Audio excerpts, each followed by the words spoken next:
有冇試過膝頭哥痛？朝早起身又緊又痛，行路咔咔聲，上落樓梯更加痛。如果你有以上症狀，你可能患有退化性膝關節。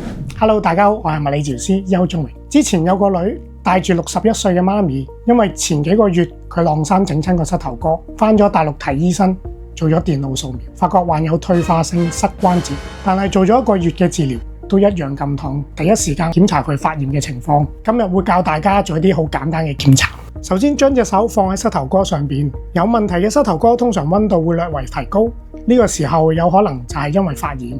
另外一個檢查就睇下菠蘿蓋，有問題嘅關節嘅菠蘿蓋咧，對比起另外一邊咧，通常有少少紅腫，呢個時候都係話俾你聽佢有發炎。如果有發炎，第一時間就要用冰敷15分鐘，一日1至2次。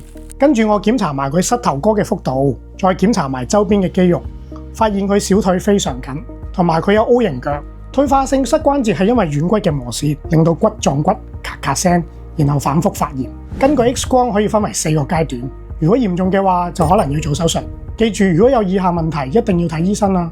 下一集我哋會講下家居運動對付退化性膝關節。如果想知多啲物理治療點幫到你，記住 follow 我啦。拜拜。